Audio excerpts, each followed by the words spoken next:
volvemos, continuamos hablando de osteoporosis. Estamos aquí en la consulta del doctor Marcial de la Era, en Emilio Pino, y en Santander, y nos hablabas de la densitometría. ¿Las densitometrías hay que hacerlas con frecuencia? Bien, hay unas indicaciones. ¿O con una ya me cansa? Depende un poco de la situación de riesgo, es decir, si yo tengo la densitometría, por ejemplo, hay situaciones donde la Organización Mundial de la Salud y las sociedades que existen, que estudian, digamos, de densitometría y tal, recomiendan hacer, ¿no? Es decir, una persona por encima de 65 años se le debe hacer para ver cuál es su situación de riesgo, ¿eh?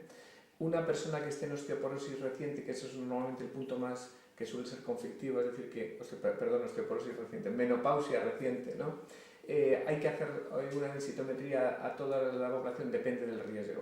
Es decir, si yo no tengo ningún factor de riesgo de lo que hemos enunciado antes, tampoco tendría mucho sentido, salvo que el paciente tenga una preocupación, un miedo, un tal, a conocer su situación. Pero realmente, si todos los otros factores de riesgo que hemos enumerado antes son negativos, no tiene menopausia precoz, no tiene ninguno de los otros factores familiares, genéticos, de hábitos, etcétera, etcétera, tampoco tendría una necesidad de hacérselo nada más tener la menopausia, ¿eh? ¿Cada cuánto se deben hacer? Depende del riesgo, volvemos a lo mismo, y depende del tratamiento. ¿Por qué? Porque si yo tengo una persona que está en una situación de alto riesgo porque tiene una fractura vertebral, le he puesto un tratamiento, quiero ver su evolución, normalmente se suele hacer cada 2 años, ¿eh? Si una persona tiene 65 o 68 años, tiene una densitometría completamente normal, no tiene otros factores de riesgo, hace una vida saludable, tampoco tiene mucho sentido hacerle una densitometría al cabo de X tiempo porque su riesgo no va a cambiar normalmente, salvo que ya entremos en una época senil por encima de 70 y tantos años que se puede reevaluar, ¿eh? ¿Y por qué en las densitometrías viene una densitometría en el fémur y otra en la columna? Y una puede estar bien y otra puede estar mal. Eso es una pregunta muy, muy inteligente, muy acertada por tu parte, porque claro, uno dice, bueno, si la densitometría, digamos, si la osteoporosis es una enfermedad generalizada, pues todo el hueso está afectado, pero hay veces que no está afectado de manera homogénea. Normalmente, digamos que en conjunto la densitometría hay que decirla en varias zonas porque el hueso que tenemos no es un hueso uniforme, todo el hueso es el mismo, no, hay básicamente 2 tipos de hueso. Hay un hueso que llamamos trabecular, es decir, que es la imagen esa que a veces uno ve cuando hay anuncios de osteoporosis, que ve un hueso que está como apolillado en relación al otro normal, que es un hueso que estructuralmente es más denso. Ese es el hueso trabecular, que es aproximadamente el 70%, 80% de nuestro hueso. Por ejemplo, las vértebras. Una vértebra es un hueso trabecular. Y luego tenemos un 20-30% de hueso cortical, que es un hueso más macizo, ¿eh? Que es lo que es, por ejemplo, las diáfisis o la caña, digamos, del hueso está formada por un hueso compacto, hueso cortical. Entonces, ¿qué ocurre? Que cuando nosotros medimos una densitometría de una vértebra estamos midiendo hueso trabecular. Cuando nosotros midamos, por ejemplo, el cuello del fémur o otras zonas del fémur, vemos hueso cortical, con lo cual tenemos una información doble de cómo está la masa ósea de esas 2 zonas representativas. ¿Por qué? Porque a veces la cinética de las fracturas, la evolución de las fracturas no es todas se producen de la misma manera en el mismo momento de edad y en el mismo punto, sino que tiene una presentación y una aparición diferente. Es decir, las fracturas vertebrales se suelen presentar antes, normalmente alrededor de los 50 y tantos, 60 y tantos años, aparecen las fracturas vertebrales, y las de cadera son posteriormente a los 70-75. Entonces, ¿qué quiere decir? Que normalmente donde hay fractura hay menos masa ósea, como hemos dicho antes, por generalizar, no siempre es así. Entonces, ¿qué quiere decir? Que en esa fase inicial vamos a tener menos masa ósea, por tanto más baja densitometría en la vértebra, y sin embargo vamos a tener proporcionalmente más conservada la masa ósea en el fémur, porque ahí hay menos riesgo. Por tanto, en ese perfil de edad vamos a ver una cierta, como tú decías, diferencia. Me va a decir que estoy peor en la columna y en cambio en el fémur estoy bien. ¿Cómo es eso? ¿Con qué me quedo? ¿Esto es una contradicción? La respuesta es no, por lo que acabamos de comentar. Y la utilidad de tener esa doble información es porque me permite conocer esas 2 zonas, ¿eh? Muy bien. ¿Alguna otra prueba para confirmarlo o ya no es necesaria? Hemos dicho radiología, hemos dicho densitometría, y hemos dicho análisis, porque lógicamente tenemos que conocer el metabolismo del hueso y descartar esos otros secundarismos de enfermedades que pueden darlo. No toda la osteoporosis primaria, posmenopáusica, no hay ninguna otra causa, tenemos que descartar las otras. Y eso ¿Las cifras de calcio en sangre? Eso es uno de los valores que tenemos que medir. ¿Por qué? Porque hay trastornos, por ejemplo, de una producción excesiva de una hormona que es la paratormona, que produce excesivos niveles de calcio y que eso también puede producir osteoporosis. Por tanto, el calcio debemos de conocerlo, el fósforo debemos de conocerlo. Algo que está hoy en día últimamente más de moda, que es la vitamina D. La vitamina D es una hormona que producimos nosotros mismos, en parte por la acción del sol, en parte por la ingesta de alimentos. El sol a través de la piel nos permite sintetizar una previtamina D que luego por la acción del hígado y del riñón completan la vitamina D. Y eso interviene mucho en el metabolismo del calcio porque favorece la absorción de calcio por el intestino, evita la eliminación por el riñón y favorece que se forme y se acople bien en el hueso. Entonces la vitamina D es algo que también debemos medir. ¿Las gamografías están indicadas? La gamografía tiene utilidad sobre todo cuando no vemos claramente o sospechamos que hay alguna otra fractura en zonas donde no tenemos claro que podemos llegar con imagen. Me explico. A veces si vemos en una zona que puede tener varias fracturas, la radiología es normal, la gamografía me puede ver que hay una zona o varias zonas de captación por varias fracturas y es una técnica útil. Hoy en día con la resonancia, realmente si nosotros queremos ver una zona, la resonancia nos da una información también muy útil y más morfológica, nos da una imagen más tridimensional, anatómica de dónde está la fractura, qué grado tiene, etc. Para diagnosticarlo ya no necesitamos más, clínicamente más o menos sabemos lo que hay. Ahora viene lo más importante. Eso es. ¿Esto tiene cura? Pues ¿O sí. es como la iglesia de mi pueblo que no tiene cura? Eso es. Sí. Cura realmente, ya sabes tú que lo de cura con mayúsculas en medicina curamos pocas cosas, ¿verdad?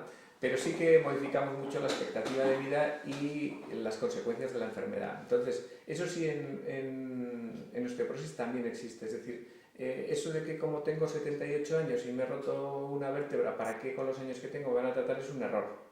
¿Por qué? Porque los tratamientos, hoy en día tenemos tratamientos que disminuyen alrededor de un 70 y algo por ciento la incidencia de fracturas vertebrales, es decir, que reduzco de cada 10 fracturas que podría tener, reduzco 7, es decir, que es un tratamiento bastante eficaz, y las de cadera en un 40%, porque ahí todavía no tenemos fármacos tan eficaces como para las fracturas vertebrales. Pero también es cierto que son mucho más frecuentes las fracturas vertebrales que las de cadera. Una cosa importante que no hemos hablado es que parece que la osteoporosis solo da dolor, fractura y tal, pero es que las fracturas también tienen unas consecuencias muy importantes, es decir, que eso no lo hemos hablado, pero quizás es un buen momento para sacarlo. Es decir, las fracturas generan mortalidad, es decir, hay mucha gente hoy en día también que se muere como consecuencia de las fracturas. Es decir, que aproximadamente de cada fractura de cadera hay un 20% de mortalidad, es decir, 1 de cada 5 que tienen fractura de cadera se mueren por ello. Entonces eso es algo importante, es decir, que no estemos pensando que estamos hablando de cosas que es que me duele un poco y ya está. Y no solamente eso, sino que la persona que tiene una fractura vertebral o de cadera tiene un deterioro de su calidad de vida muy importante. Y al cabo de un año pierde muchas de sus actividades de vida diaria que podía hacer. Y un costo económico. Evidentemente. Por eso es una enfermedad tan importante y debemos dedicarla esfuerzos, recursos y sensibilización de la población. Porque además lo importante que es que se calcula que aproximadamente tratamos muy bien, el sistema sanitario es muy sensible a ello y todos los enfermos que tenemos con osteoporosis los tratamos. La respuesta es no. Se calcula que solo tratamos alrededor de un 20 o un 25%. Es decir, que realmente eso tenemos mucho por delante. ¿Y por qué? Porque los tratamientos, que es la pregunta que me hacías, son eficaces. Tenemos tratamientos que son, por una parte, base, digamos, un básico de decir medidas generales de lo que hemos dicho, que no por ser básicas son menos importantes, es decir, tenemos que evitar el sedentarismo, como hemos dicho antes, un ejercicio moderado es capaz de prevenir, si lo hacemos continuadamente, hasta un 40% de riesgo, es muy importante. ¿Con andar es suficiente? Correcto. Andar 1 horita todos los días, eso es suficiente. ¿Qué más cosas puedo hacer? Evidentemente tengo que dejar el tabaco y el alcohol si consumo por encima de 2 raciones diarias, porque ya hemos dicho que es malo. No debo tomar una excesiva dieta proteica. Todo carne, todo pescado, y no tomo ni verduras, ni frutas, ni legumbres, eso es mala alimentación, variada y tal. ¿Qué más cosas tengo que hacer? Una buena ingesta de calcio. Entonces, eso es algo que yo debo de hacer como algo... ¿Cómo ingiero calcio? ¿Me tomo pastillas? Si lo puedo hacer con dieta en alimentos naturales, mejor. ¿Y cuáles son los alimentos naturales que más lo tienen? La leche y los derivados de la leche. ¿Solo ellos? No, hay otras fuentes. ¿Cuáles? Las sardinas, las brécoles, coles de Bruselas, las sardinas en lata, por ejemplo, estas tienen mucho contenido de calcio. Los quesos sí puedo tomarlos. Si tengo problemas de colesterol, que no es infrecuente, pues entonces tendré que tomar leche desnatada. La leche desnatada, uno de los problemas que tiene es que al quitar la grasa, estoy retirando la vitamina D que lleva también la leche, porque va disuelta en la propia grasa. Entonces, por eso cada vez se emplean más leches desnatadas enriquecidas con vitamina D y calcio, para evitar esa pérdida de vitamina D que tengo, que con los años es más frecuente. ¿Por qué? Pues porque las personas mayores, como bien sabes, normalmente salen menos de casa, tienden, ya no digo las personas que están, digamos, hospitalizadas o en residencias que salen poco, sino que les gusta salir menos, y entonces eso hace que tengan menos síntesis de vitamina D. Entonces, evidentemente tenemos esa parte básica y luego tenemos fármacos activos. ¿Fármacos activos como cuáles? Hay una gran familia de distintos fármacos, son los bifosfonatos, que son fármacos que evitan la acción de aquel osteoclasto que decíamos que iba rompiendo ese hueso, la frenan. Con lo cual, ¿qué quiere decir? Que si yo freno al que destruye hueso, el equilibrio va a ser más favorable entre reabsorción y formación. Y luego tenemos hoy en día fármacos nuevos, unos menos, que son formadores. Lo que hacen es estimular la función del que deposita hueso. Deposito más hueso y entonces aumento la formación. Tenemos la teriparatida, que es una administración inyectable diaria. Ese fármaco se puede utilizar durante un máximo de 2 años. ¿Todos los días una inyección? Una pequeña inyección con una pluma que ya viene precargada, que yo la apoyo en la piel, pulso el botón y con eso ya administra el medicamento. Ese es otro. Y hoy en día, últimamente... ¿Y eso es efectivo? Para fracturas vertebrales es muy efectivo. Realmente es un fármaco que es muy efectivo en ese perfil. Tenemos también fármacos que se administran en forma inyectable semestralmente, es decir, yo me administro una inyección de ese fármaco activo. No es calcio, no es vitamina D, sino que es un fármaco que va, como hemos dicho, dirigido a evitar esa resorción. Y este fármaco que se administra cada 6 meses entra dentro de los nuevos fármacos que llamamos fármacos biológicos. Es decir, que son fármacos que a medida que vamos conociendo cómo se producen todas esas lesión y toda esa enfermedad de la osteoporosis, qué intermediarios intervienen, si yo localizo uno que es un protagonista importante y a este le bloqueo, evidentemente voy a evitar que se desarrolle la enfermedad. Y somos capaces de diseñar anticuerpos monoclonales, es decir, nuestras defensas, una de la inmunidad humoral, lo que hace es dirigir frente a determinados estímulos que provocan enfermedad vamos a decir, policía específico frente a ese individuo que le ha hecho el DNI, el ADN y sabe quién es. Y eso lo somos capaces de desarrollar hoy en día. Y en la osteoporosis en concreto, estos fármacos que se dan cada 6 meses son capaces de bloquear a uno, que es muy importante, de esos protagonistas, para que evite la resorción ósea. Y en el futuro, que es una de las cosas que, por ejemplo, ya están en fase 3, es decir, que esos son los ensayos que van a salir muy en breve ya el fármaco comercializado en las farmacias, hay fármacos que van a actuar frente al osteocito. El osteocito era aquel fármaco que iba formando hueso y que iba aumentando masa ósea. Entonces, tenemos fármacos de ese tipo que lo que hacen es que formen más masa ósea, son osteoformadores y ya van a salir en breve y son fármacos también muy eficaces, son capaces de aumentar la masa ósea de una manera muy superior a la que los fármacos que tenemos actualmente en el mercado producen, y además sin efectos secundarios significativos a día de hoy en los ensayos que se han ¿Forma oral o inyectable también? Esos son inyectables. Es que en un tiempo dábamos las calcitoninas, que me acuerdo que aquello fue el boom en el tratamiento de la osteoporosis. ¿Qué ha pasado con las calcitoninas? Porque primero fueron inyectables, después eran esnifadas. ¿Qué pasó con ellas? Bueno, la calcitonina forma parte hoy en día de la historia de la medicina, en el sentido de que en concreto en esta parte de la osteoporosis fue de los primeros fármacos que, como tú De bien salmón dices, y humana. eso es, que se desarrollaron en su día y se vio que era útil. Pero realmente todos estos fármacos que he comentado han salido posteriormente y han mejorado de manera notable los resultados, la eficacia del tratamiento de la osteoporosis sin efectos secundarios, y en las calcitoninas se ha visto que algunos se están produciendo y por eso últimamente se han retirado de su indicación para tratamiento de osteoporosis. O sea que la calcitonina ya ha dejado No la utilizamos prácticamente. de utilizarse para nada, ni la inyectable ni esnifada. Ni la inhalada, exactamente. ¿Y los estrógenos que también se daban? Los estrógenos realmente han disminuido mucho su papel. Porque antes no había mujer que entrara al ginecólogo que no saliera con el estrógeno de por vida. Claro. Forma parte un poco de lo mismo. Los estrógenos ya hemos dicho que son muy importantes, es decir, el concepto, digamos, intuitivo de que hemos dicho que los estrógenos son muy importantes y la mujer tiene pérdida de estrógenos, le administramos más estrógenos, pues parece que de alguna manera estamos posponiendo esa etapa de posible osteoporosis posmenopáusica, puesto que evitamos que la mujer entre en menopausia, ¿no? Eso que conceptualmente, intuitivamente y evidentemente es cierto, tiene también unos efectos secundarios. Entonces en medicina siempre nos barajamos entre ese equilibrio, esa balanza, beneficios, riesgos. Y claro, eso depende de dos cosas. Uno, de lo que tengamos, es decir, el riesgo que vayamos a proteger, las herramientas que tengamos para ello. ¿Qué ocurre? Que al salir nuevos fármacos, realmente el beneficio terapéutico le han mejorado. ¿Y qué ocurre con los riesgos? Que los riesgos de los estrógenos mantenidos durante un tiempo aumentaban significativamente el cáncer de mama y la enfermedad vascular.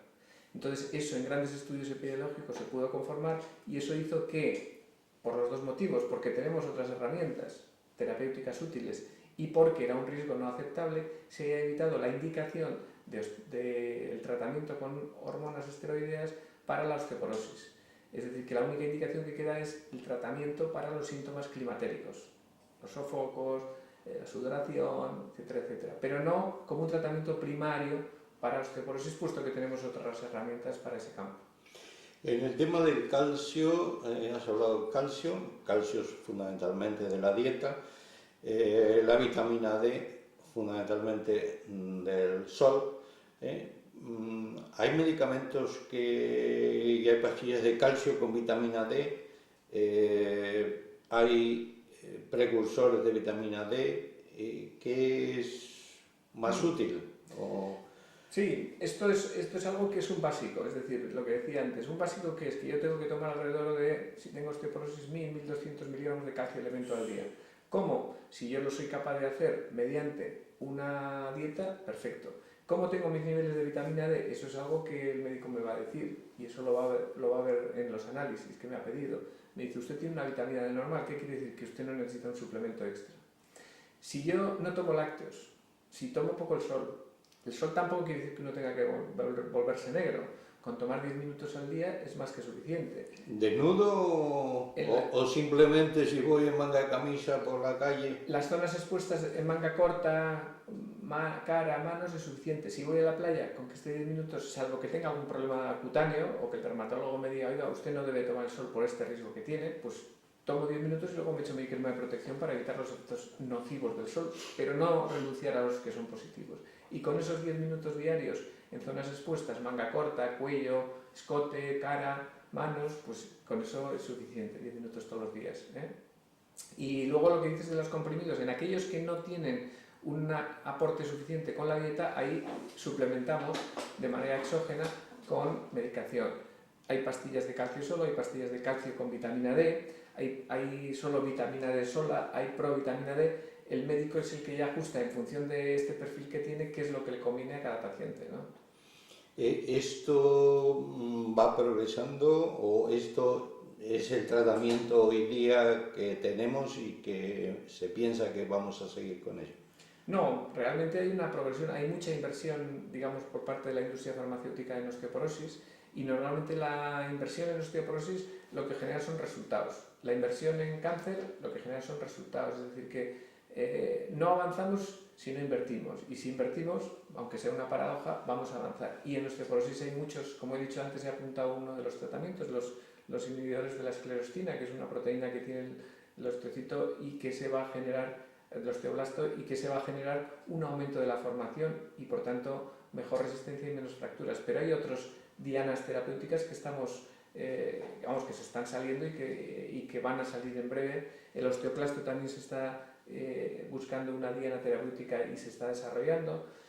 Y realmente eso no es solo hay, sino que hay muchas más líneas en evolución, pero esas ya son suficientemente, vamos a decir, innovadoras y están suficientemente avanzadas como para pensar en un atractivo futuro inmediato.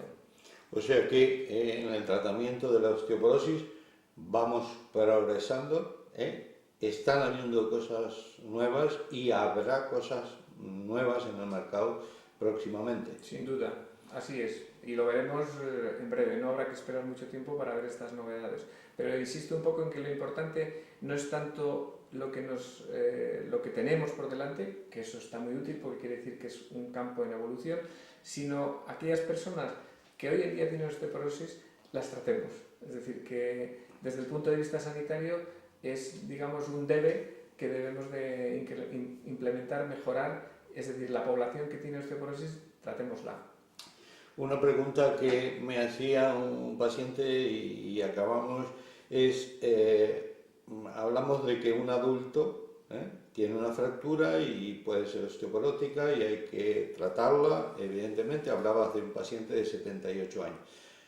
Y si tiene 15 y está haciendo el burro por ahí y se rompe un hueso, que también tenemos que tratarle de osteoporosis. En general, tú has especificado bien el tema de haciendo el burro, ¿no? Es decir, las fracturas para que de entrada las tenga que considerar como osteoporóticas tienen que ser lo que llamamos fracturas de baja intensidad. ¿Y cómo traduzco eso de baja intensidad? Pues básicamente que yo me caiga al mismo nivel. Al mismo nivel que es, si yo estoy de pie y me caigo y me rompo un hueso, eso de entrada hay que tenerlo en cuenta que puede tener una osteoporosis.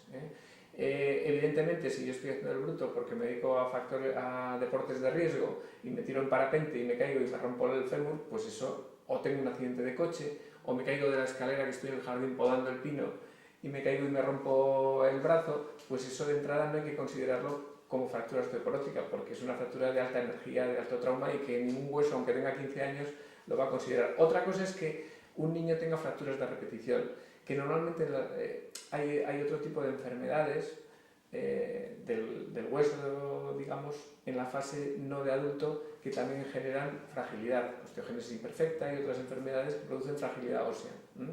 Pero es un entorno un poco diferente al que estamos hablando y nos preocupa como epidemia poblacional, ¿no? Bueno, Marcial, se nos ha pasado el tiempo volando, por lo menos a mí. Te tengo que agradecer que hayas hablado para los televidentes y nos hayas instruido sobre el tema de la osteoporosis y nos hayas hablado de estos últimos avances que hay en los tratamientos, que nos da siempre una esperanza a los que vamos para mayores, todavía no lo somos, que tenemos esperanzas en estas enfermedades, en esta epidemia del siglo XXI. Así que muchas gracias y tenemos que despedir aquí este programa de Salud y Sociedad en Popular Televisión. Hasta el próximo programa. Muchas gracias.